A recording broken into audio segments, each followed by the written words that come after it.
Bonjour à toutes et à tous et bienvenue sur NeuroGym en ligne. J'espère que vous allez bien, j'espère que vous êtes en pleine forme. Je suis contente d'être avec vous dans une nouvelle capsule.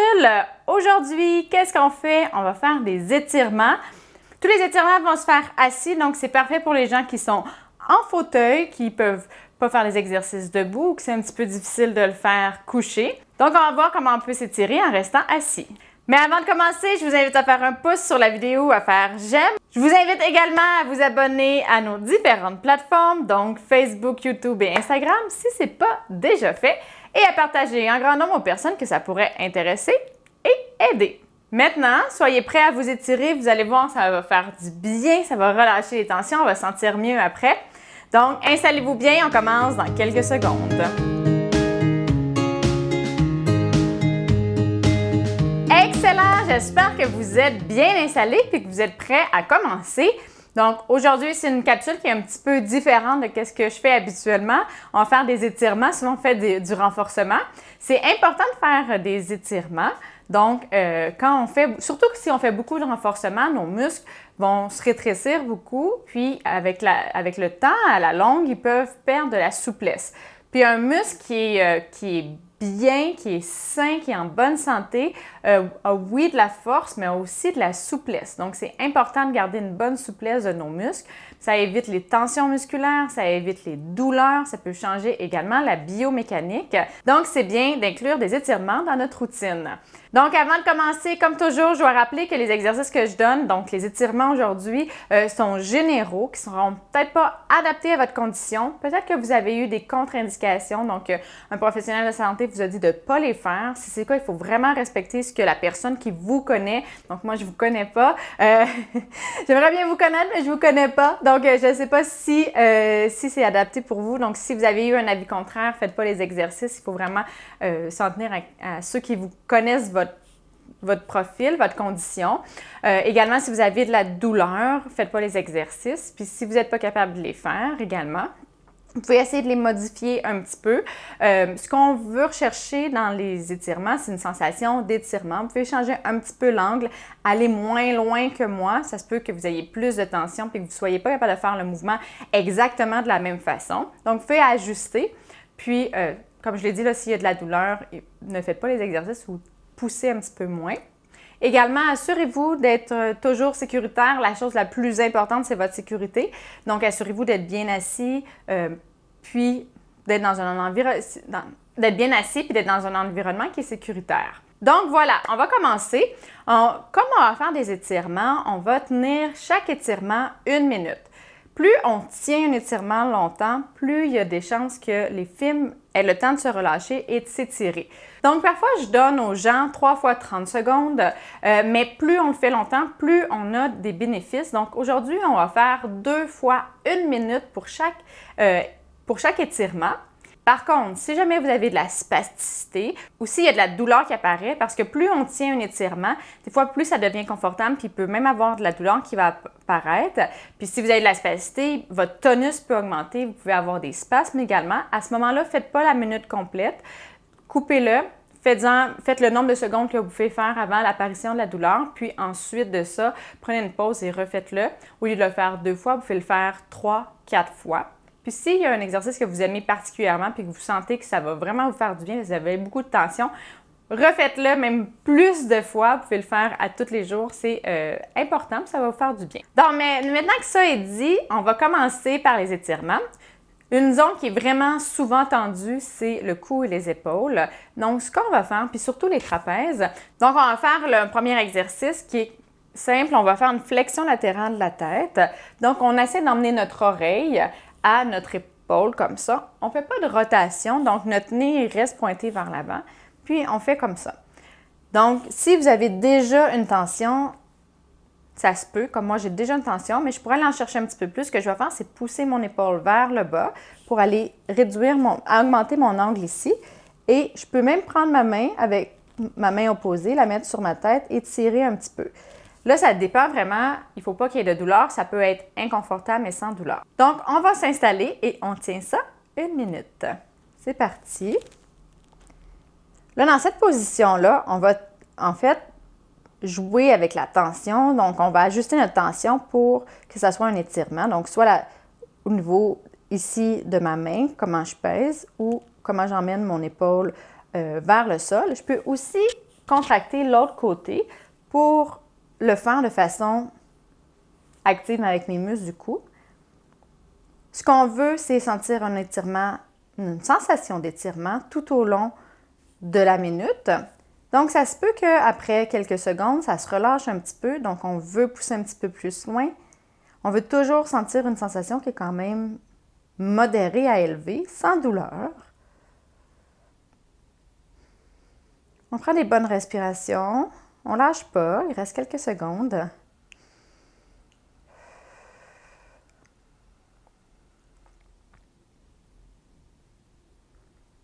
Parfait. On revient au centre.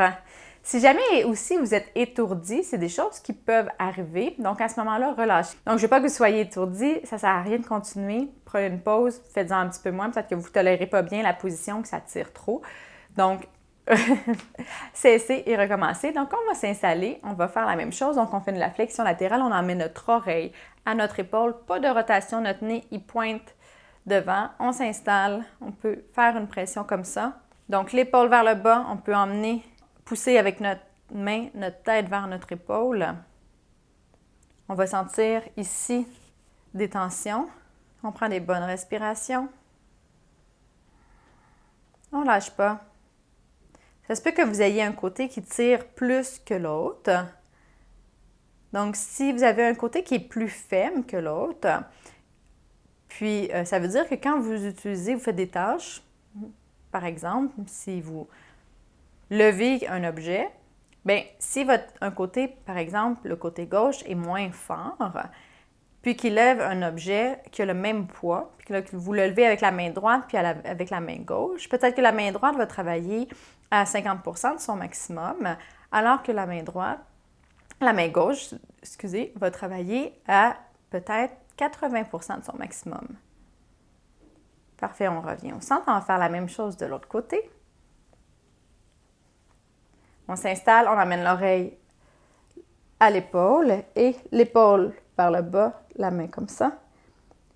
Donc, si votre côté gauche travaille à 80% de sa force maximale, souvent, donc il travaille plus fort, la contraction doit être plus forte, plus tendue, ce qui fait que il peut avoir des tensions, puis un raccourcissement qui va être plus marqué.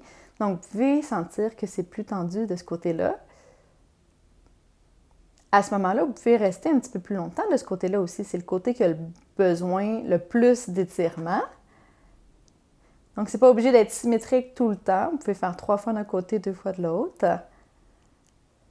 Si vous manquez de temps, par contre, mais si vous êtes capable de faire même nombre de fois des deux côtés, c'est très bien également. Donc, je rappelle, on tire encore un petit peu. Il reste quelques secondes, mais on tire un petit peu plus si ça s'est relâché. Excellent, super. Dernière fois. Donc, on amène notre oreille à notre épaule, comme ça, et on y va. L'épaule vers le bas, on pousse la tête. On peut prendre des bonnes respirations. Si votre tonus augmente, s'il y a de la spasticité, prenez votre temps, relâchez un petit peu. Par contre, si vous sentez que là, ça ne tire plus, on pousse un petit peu plus.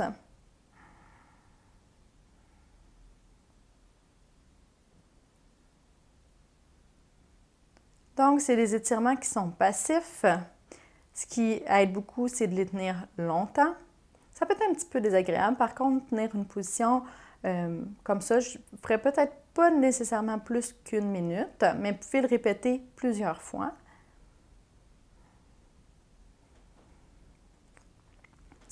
On lâche pas, on lâche pas. Ça fait du bien.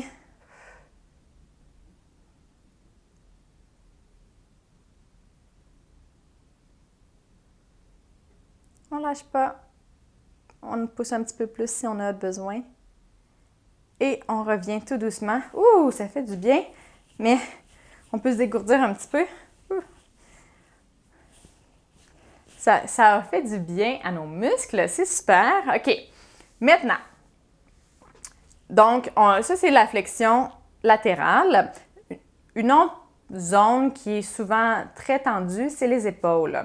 Donc, ce qu'on va faire, c'est qu'on va travailler la rotation interne et externe. Puis ça va être, vous allez voir, c'est un petit peu fonctionnel comme étirement. Donc, on utilise ça en physiothérapie pour mesurer de façon fonctionnelle la rotation interne et externe. On appelle ça le main derrière la tête ou les mains derrière le dos. Puis, c'est ce qu'on va faire, on va le faire en étirement. Donc, on va faire le premier qui va faire de la rotation externe. Si jamais vous avez des douleurs là, très importantes aux épaules, le faites pas. Vous pouvez le faire un peu moins haut ou juste faire une rotation externe comme ça sur le côté. Par contre, si vous êtes capable de soulever vos bras, ce qu'on va faire, c'est aller mettre nos mains derrière le dos comme ça, puis on va pousser les coudes vers l'arrière. Je vais mettre comme ça. Puis on pousse les coudes, ça va ouvrir devant, ça va ouvrir en rotation externe. On essaie de se tenir droit. Si vous êtes capable de ne pas vous tenir, vous allez voir, ça va faire une petite extension de dos également. Puis, si vous êtes capable de ne pas avoir d'appui sur le dossier, c'est trop difficile, ayez un appui sur le dossier. Donc, on s'installe bien et on y va. On met les mains derrière la tête. Ce qu'on veut, c'est essayer d'aller porter les mains le plus loin possible, comme derrière même les omoplates, et on emmène les coudes vers l'arrière. Puis là, ça grandit. Je ne sais pas si vous voyez ou si vous le faites, là, ça nous grandit. Ça ouvre la cage thoracique vers l'avant également. On prend les bonnes respirations.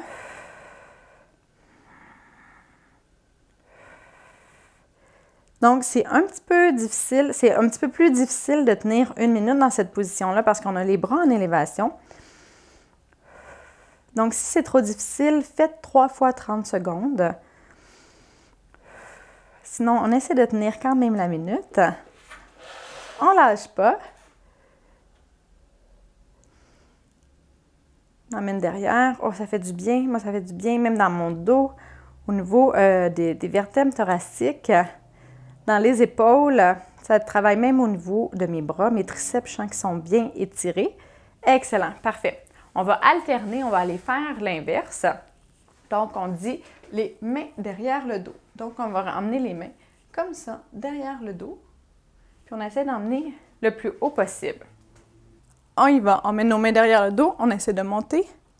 Ce qui est important, c'est aussi de les coller les omoplates. Donc, on ne veut pas que les épaules soient vers l'avant comme ça. Et on tient. On ne lâche pas. On prend des bonnes respirations. Donc là, on travaille la rotation interne.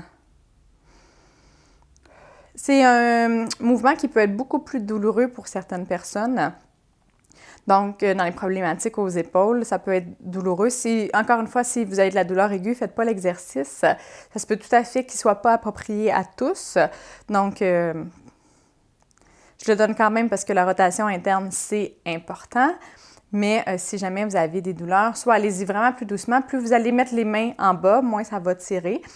Donc, vous pouvez quand même essayer de le faire, mais vraiment, allez pas dans l'amplitude où il y a de la douleur. Puis, l'objectif, c'est de progresser, d'avoir un petit peu plus de souplesse, d'être capable d'aller chercher plus d'amplitude, mais sans qu'il y ait de la douleur.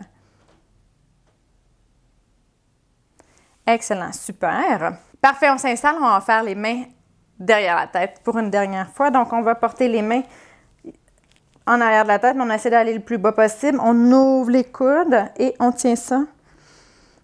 Ça grandit, ça travaille bien au niveau du dos. On ne lâche pas. J'aime particulièrement celui-là. Moi, c'est celui que j'aime le plus. On peut prendre des bonnes respirations. Là, je sens même, quand je prends des bonnes respirations, un peu les tensions musculaires que j'ai au niveau de mon dos parce qu'il tire un petit peu plus. Là, je le sens. Parce que ma cage thoracique est quand même en agrandissement comme ça. Ça fait du bien. On ne lâche pas.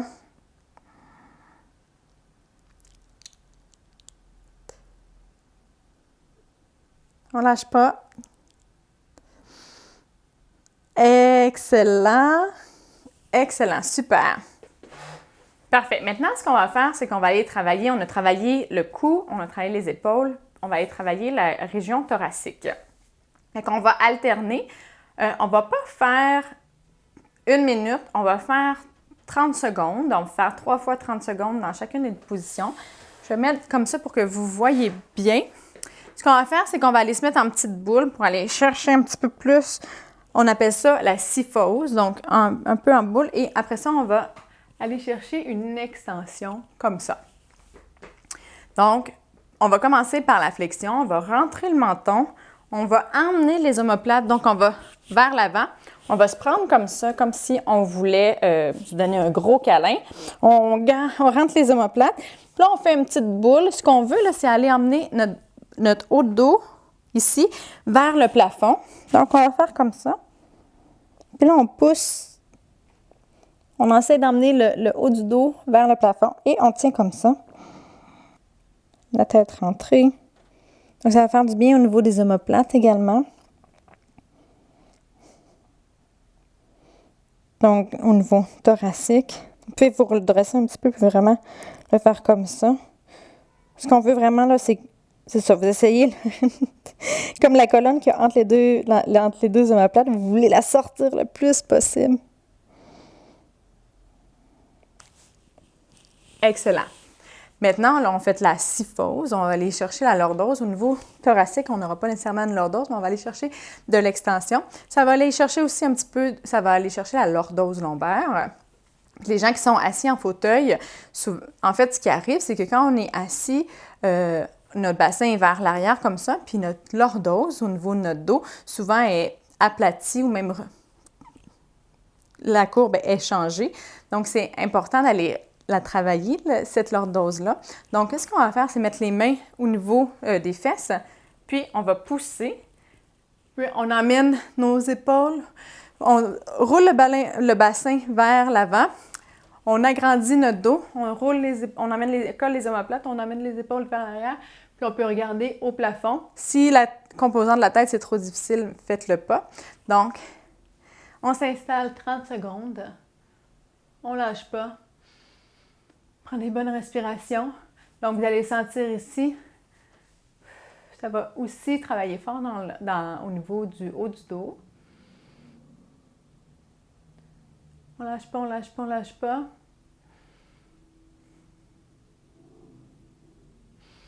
Quelques secondes encore. Prenez des bonnes respirations. Donc, vous pouvez relâcher la tête si c'est un petit peu plus trop difficile. Allez pas trop en extension, donc ça peut être un petit peu inconfortable. Parfait. Maintenant, on va se refaire un gros câlin. On rentre le menton, on emmène les omoplates vers l'avant et c'est parti. On essaie de sortir la zone qui est ici. On veut l'emmener comme au plafond. On va sentir nos muscles s'étirent. Notre cou aussi, ici, ça va être tiré. Ça fait du bien. Prenez des bonnes respirations. C'est sûr que dans cette position-là, on a la cage thoracique qui est un petit peu encombrée, là, qui a moins de place pour s'expandre. Mais ça va aller, vous voyez, si je prends une bonne respiration, ça va aller tirer ici. Donc, la cage thoracique peut s'expandre vers l'arrière, un petit peu moins, là, mais excellent. Donc, essayez quand même. Puis, si jamais ça vous comprime trop, ce qui peut arriver chez certaines personnes, faites pas l'exercice. Donc, si ça compromet votre respiration, faites pas l'exercice, s'il vous plaît. Là, c'est pas ce qu'on veut. On veut juste mobiliser la cage thoracique. Donc, on s'installe, on y va pour l'extension. On met les mains en haut des fesses et on va en extension comme ça. On lâche pas. On colle nos omoplates, ça va aussi ouvrir au niveau des épaules. Ça fait du bien. Je rappelle que si la tête c'est trop difficile, vous pouvez la garder comme ça. C'est plus au niveau thoracique et lombaire qu'on va aller chercher l'extension. Ça va aller chercher un petit peu plus même quand on ajoute la tête, mais ça ne vaut pas la peine si jamais vous vous sentez pas bien quand vous le faites. Donc, dernière fois, la flexion. On se fait un gros câlin encore une fois, on rentre le menton. Comme ça. Et on se fait une petite boule, on essaie d'emmener les omoplates vers l'avant, puis on essaie de sortir cette zone-là. Donc, on va chercher de la flexion au niveau thoracique. On lâche pas.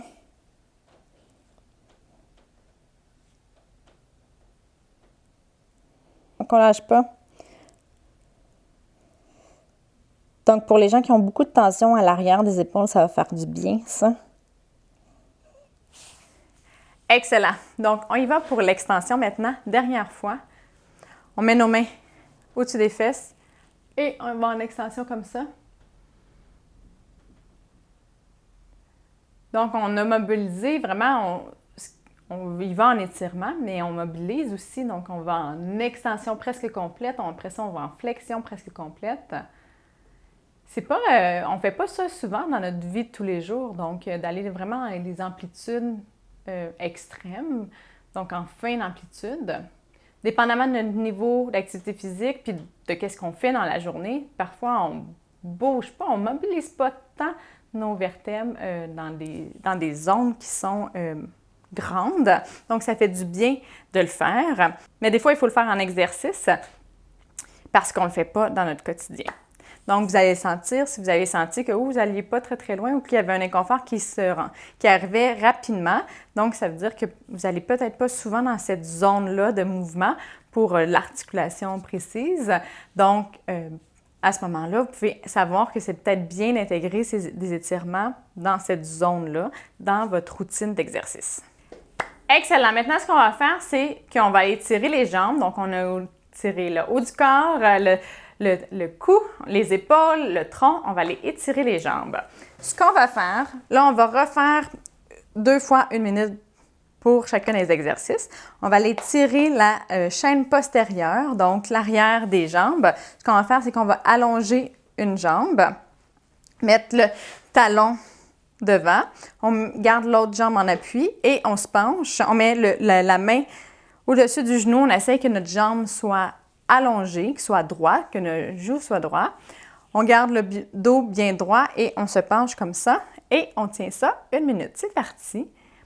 Donc, vous devriez le sentir, vous pouvez le sentir dans le fessier, vous pourriez le sentir dans les ischios. Si vous êtes capable de ramener les orteils vers vous, vous allez le sentir également au niveau du mollet. Donc, quand on est en fauteuil, nos jambes sont pliées comme ça. Puis, ils ne s'allongent pas nécessairement souvent. Parce que quand on est debout, là, nos jambes vont être allongées, vont être étirées en extension. Quand on est souvent assis ou quand on est tout le temps assis, les muscles à l'arrière de la cuisse vont perdre la souplesse. Ça peut créer des douleurs au dos, ça peut créer des douleurs dans les jambes, des tensions aussi, les sensations que les jambes sont raides, qui sont lourdes, qui sont plus difficiles à déplacer ou à utiliser, même si vous avez des contractions au niveau de vos jambes. Donc, étirer. Avoir une meilleure souplesse de vos muscles va vous permettre de mieux les utiliser, que vos tâches quotidiennes soient plus faciles. Excellent, super. On va faire la même chose, mais de l'autre côté, on allonge la jambe, on met le talon au sol, on met la main au-dessus du genou, on garde le dos droit et on se penche. C'est parti.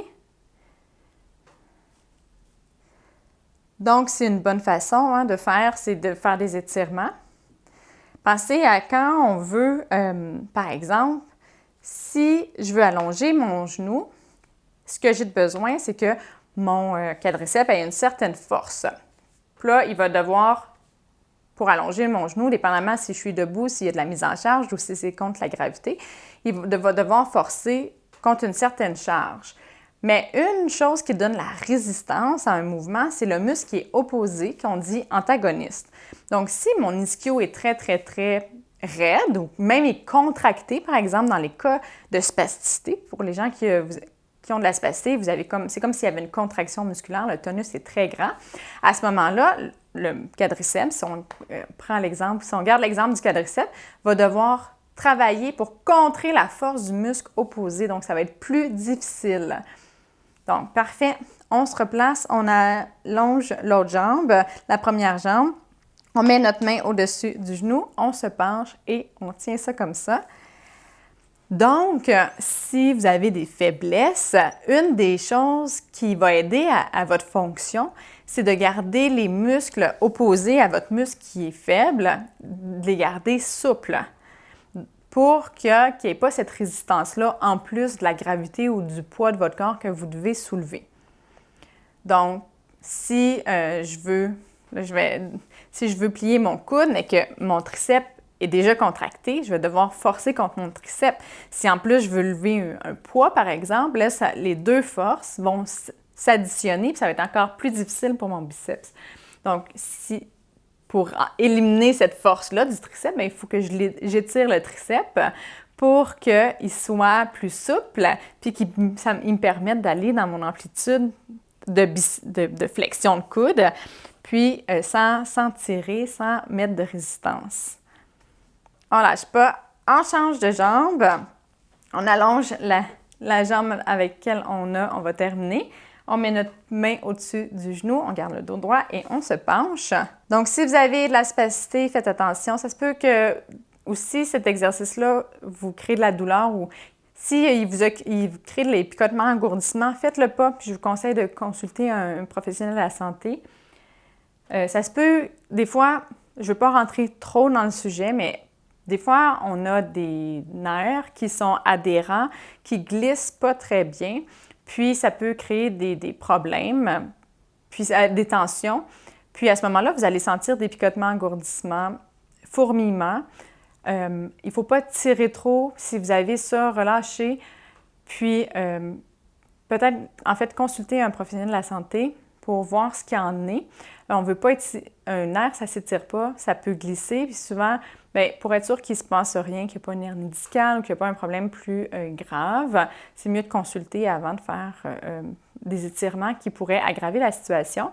Donc voilà. Par contre, si vous avez déjà consulté et que vous savez que c'est juste des adhérences qui sont périphériques, à ce moment-là, il n'y a pas de problème. Allez-y doucement. Vous avez sûrement des exercices de glissement neural. Faites-les. Faites-les plus souvent. Habituellement, ça corrige très bien la situation. Donc voilà. Maintenant, il nous reste un exercice. On va travailler le piriforme. Ce qu'on va faire, c'est qu'on va soulever la jambe. On va prendre la cheville et on va la mettre sur le genou opposé. On va aller mettre une pression au niveau de notre genou vers le bas. Donc, on va se pencher comme ça. Encore une fois, on garde notre dos droit et on tient comme ça. Là, vous allez le sentir dans la fesse. Ça peut aller aussi dans la cuisse et ça fait du bien. Moi, je l'aime beaucoup, cet exercice-là.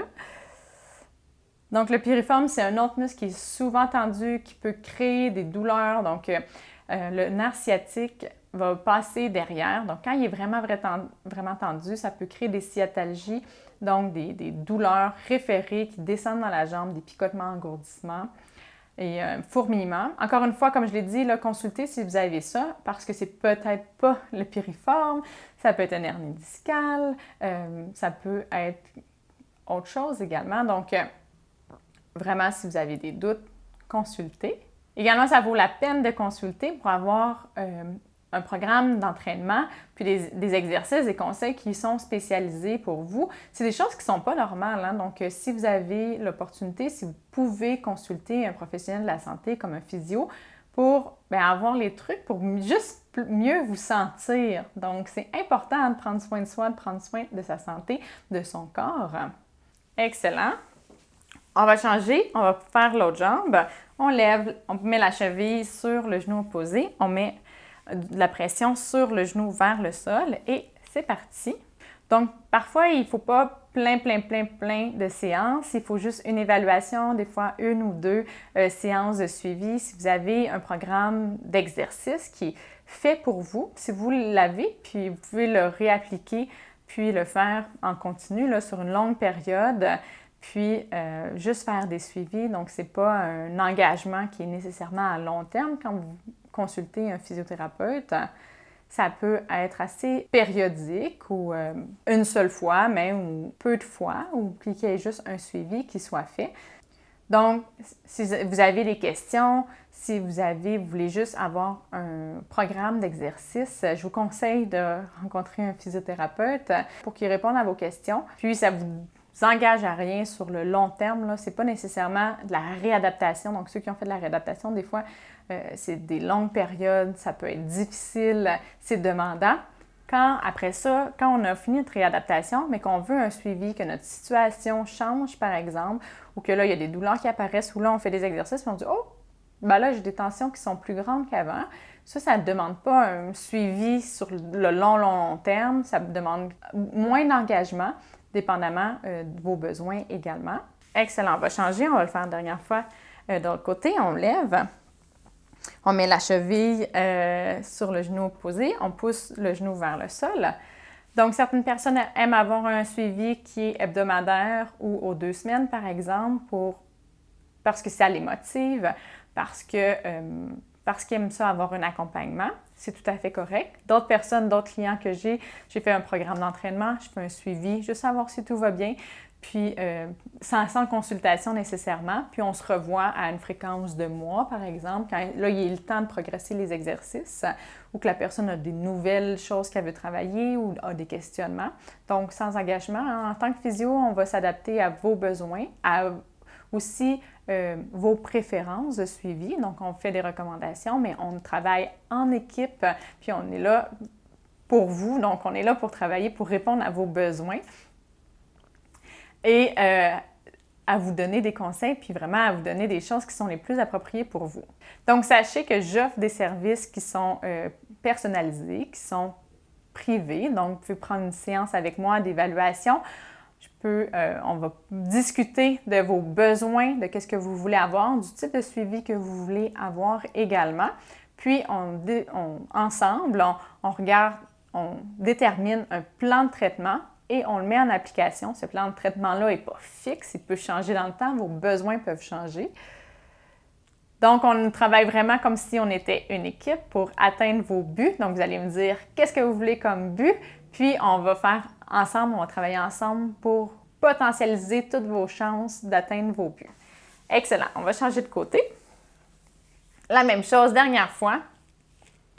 Donc, si ça vous intéresse d'avoir une séance avec moi, je donne des séances en ligne. Vous pouvez visiter le site web à l'adresse qui est en dessous, en description. Donc, sachez également que je suis très heureuse de vous dire qu'à partir de décembre, il y aura des services qui pourront être offerts à domicile pour les gens du Québec, bien sûr, et les gens de l'Ontario. L'itinéraire et les disponibilités sont encore à déterminer, mais si ça vous intéresse, vous pouvez me contacter et on verra ce qui est possible ensemble.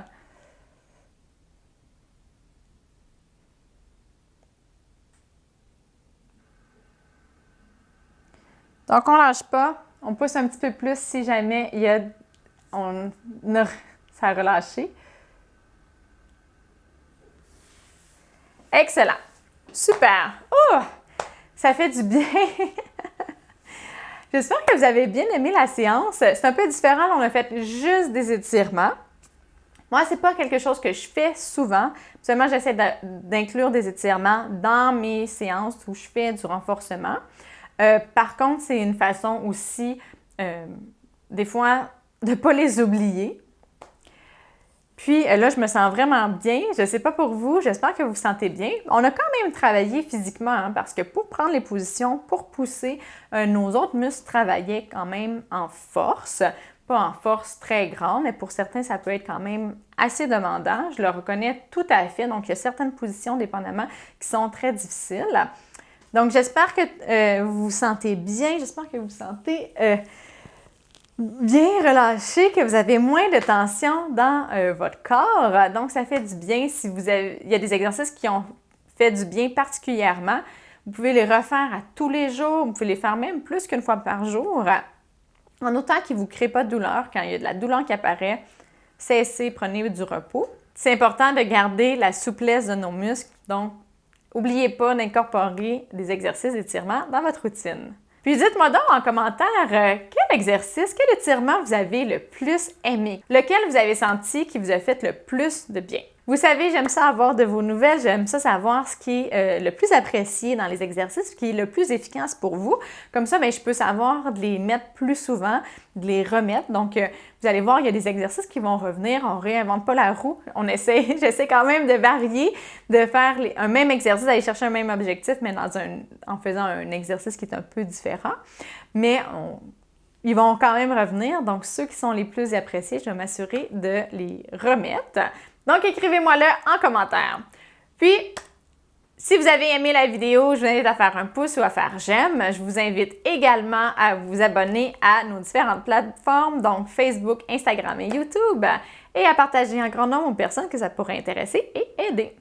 Sur ce, je vous dis merci d'être avec moi. Je vous souhaite une excellente journée et à bientôt dans une prochaine vidéo.